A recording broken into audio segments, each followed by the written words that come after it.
Welcome back. Now, what started as a marathon is about to end as a sprint. With less than a month to the end of the year, members of the National Assembly may next week pass Nigeria's 2020 budget, a budget that is expected to finance up to 2 trillion naira of capital expenditure. Now, if the National Assembly passes the budget next week, the president could either assent or withhold his signature. What are the consequences of the delay, and is it likely that the president will approve the budget before the end of 2019? To discuss this with me tonight is Mr. Babajide Ogunsowo, Channels Television's data and information consultant. Glad to have you again. Pleasure is always mine to be here, Millicent. All right, so it's almost 2 months. Lots of excitement when the president presented the 2020 budget to members, a joint session of members of the National Assembly. But is there any research that measures the consequences of delay in passing the budget? There is, but a lot of Nigerians still don't understand the 10 trillion naira budget. So tonight we'll explain if the government, for instance, had only 3 naira to spend. 1, 2, 3. How will the government spend this? And I'll explain that to you tonight. But talking about consequences, I'd like to quickly talk about 3 myths about the delay of the budget. The first myth is there are consequences to the delay. That is a myth. What do I mean? In the Constitution, Section 81, subsection 1, it allows the president to present the budget any time during the financial year. So because there are no consequences, the president can present the budget anytime. And that was one of the challenges we face today. The second challenge is some people believe that because there's a delay in the government spending money, which is the budget, then families like you and I will not spend so much money. But the evidence shows that the correlation between government spending and private household expenditure is just 38%. The third myth as well, which shows that there isn't so much strong correlation between the decisions families make on their spending and the decisions that government makes. And finally, the third myth, which is government's delay in spending will also affect how much businesses invest in the country. And by business investment, we're looking at what is called gross fixed capital formation. And the evidence as well shows, Millicent, that there's very weak correlation between government expenditure and the spending on new investment by businesses. So in summary, the question is, what is most impacted by the delay? And the evidence we have today shows that it is capital importation. Capital importation has a 60% correlation between, there's a 60% correlation between government spending and how much capital comes into Nigeria. So the conclusion is capital importation affects our external reserves, and our external reserves affects the stability of the naira. So in summary, the delay in budget passage has some effect on the stability of the naira. So let's look at a situation where if the budget is passed this year, is there any clause that guarantees the MDAs and the agencies having funds?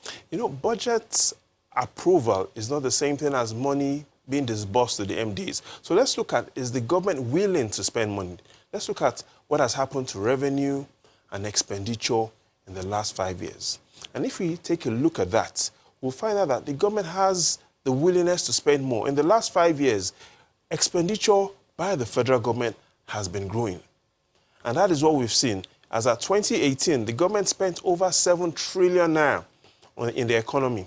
The concern isn't expenditure, which we can see that expenditure has been growing consistently. The challenge is what is in front of you.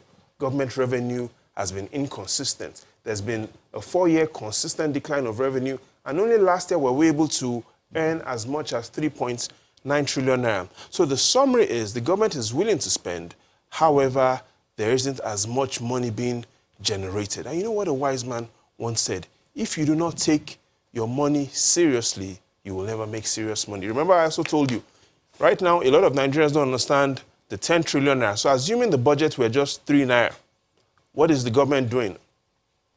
1 naira is spent on paying salaries. Another naira is spent on servicing debts. And all we have left is 1 naira for everything else. That is the challenge. We need to start taking our money seriously by making serious money. In terms of higher impact on the economy, is it spending recurrent or spending on new projects?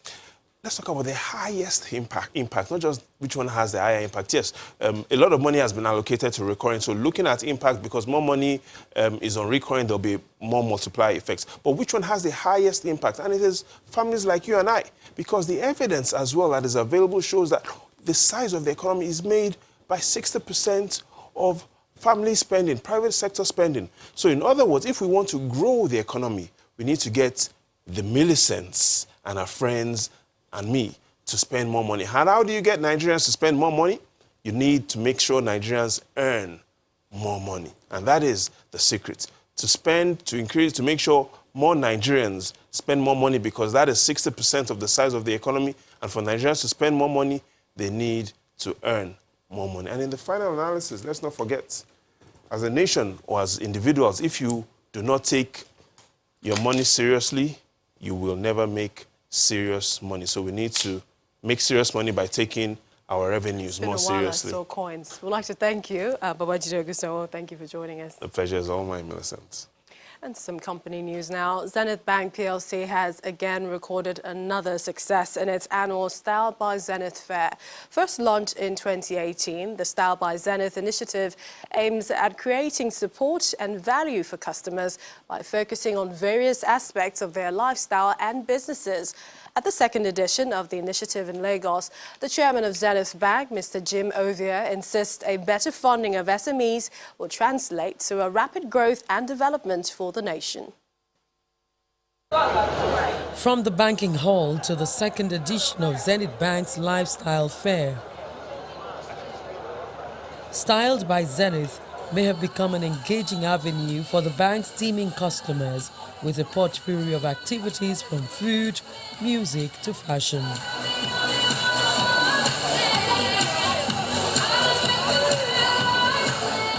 Entrepreneurs display varieties of businesses, attracting buyers. People think that made in Nigeria, especially made in Aba, is still what it used to be, but now we're trying to break that prejudice. The runway comes alive as models display well-tailored designs, while movie artists call for more support.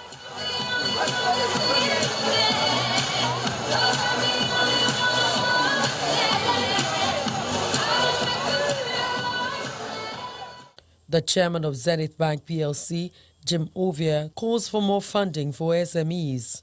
The central bank recently had been promoting it's called the creative industry. Am I right? Now it appeared that the creative industry was being limited to your space in movie making, television, entertainment, music. I think that funds of central bank should also be expanded to include those who are doing creative innovations. His words are corroborated by the governors of Lagos and Abia states, who expressed readiness to partner with the initiative. Beyond Zenith, and other players doing this makeshift, arrangement for the which we need to commend Zenith for, I think we need for them to have a location. Yes, they need to have locations where they can plan year in, year out. Every month there's an exhibition, every month there's some sort of like a training, so it becomes a place where they see as home. This is the only window we have if we're serious about participating in the continental free trade in Africa, because it is what we are coming to the market platform with that will determine what. Well, a population of 200 million people is not a joke. We must produce, sell to ourselves before we can sell to the rest of Africa. Styled by Zenith 2.0 wraps up with a huge attendance at the fair. And to health, obstetric fistula is still prevalent in Nigeria, and health experts fear that the goal of eradicating it may still be a long way off if proactive measures are not taken to prevent the occurrence. Statistics show that there are 12,000 new cases occurring in Nigeria every year, but with far less capacity to carry out repairs despite assistance given by partners. Our correspondent Hadra Aliu has more on the story. There are several causes of VVF, but the leading factor, according to health experts, is still prolonged labor. And it is evident here in this VVF center in Ningi, where 80% of the cases being attended to are caused by prolonged labor. 28 years old Hawa Bukar from Bauchi State has been grappling with vesical vaginal fistula for a year now. She tells us how this condition started.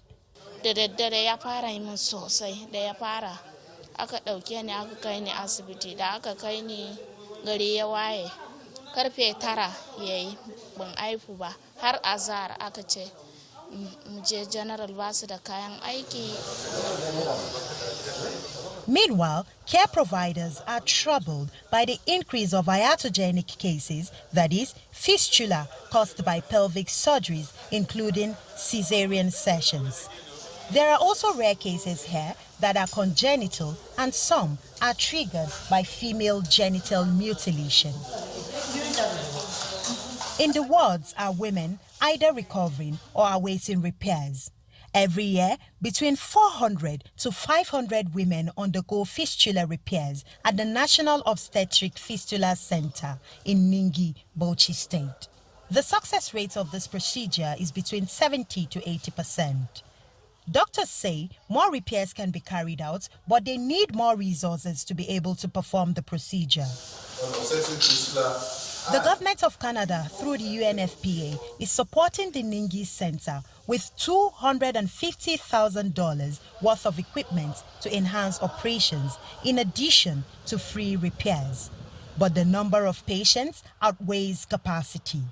It's good fistula is preventable, but the sad thing is that we're not doing enough in Nigeria. We're not doing enough. Like I said earlier, 12,000 new cases annually. 12,000 new cases annually. Adding onto the backlog that we have, women are waiting surgery. And then every year we're adding 12,000. The sad thing again is, nationally, we do less than 3,000 fistula surgeries, the whole Nigeria. So if we are having 12,000 new cases and we do less than 3,000 repairs annually, you could see that instead we're adding, like the backlog is increasing. Medical experts advise more of prevention, and perhaps here is where governments could key in. A lot of deliveries takes place at home. So government has to do a lot of awareness, a lot of subsidy towards delivery piece and antenatal piece. Then girl child education so that women will know their right and go to the hospital. So when we do that, then obviously we'll say that yes, we are about to end obstetric fistula. Maybe this calls for a policy redirection to accelerate treatment and achieve a fistula-free country. Hajira Aliyu, Channels Television News.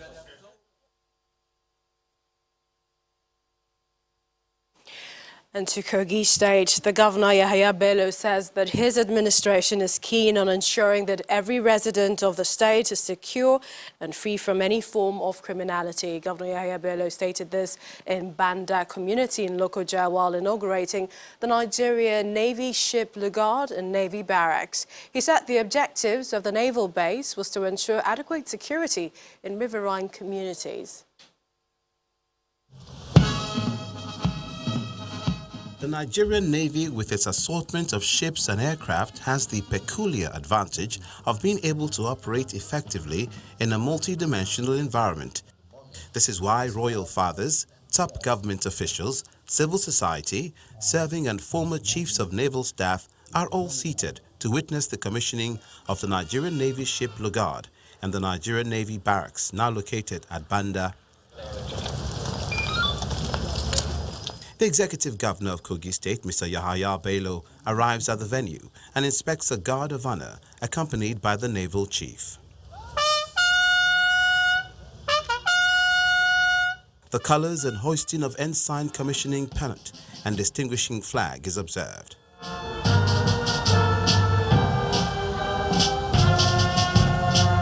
In his speech, the Chief of Naval Staff explains that the establishment of the naval base is to ensure adequate security of the waterways.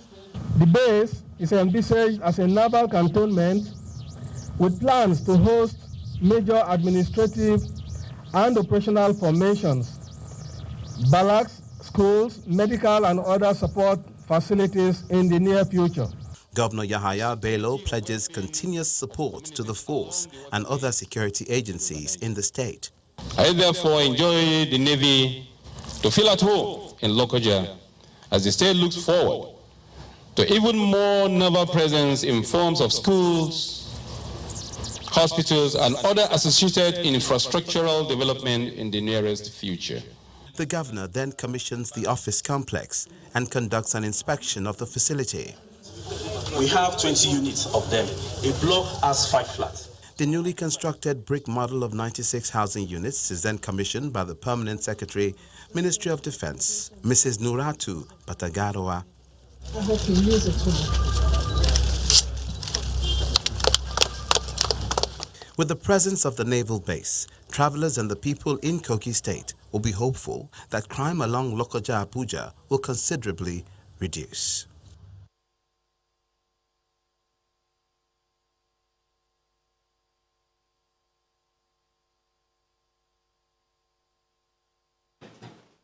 And Socio-Economic Rights and Accountability Project, SERAP, has filed a lawsuit against the Minister of Finance, Budget and National Planning, Mrs. Zainab Ahmed, over failure to disclose information and specific documents on the total amount of money paid to contractors from the $460 million loan obtained in 2010 from China to fund the failed Abuja closed-circuit television CCTV project, and failure to name the contractors involved and explain why the government has continued to repay the loan.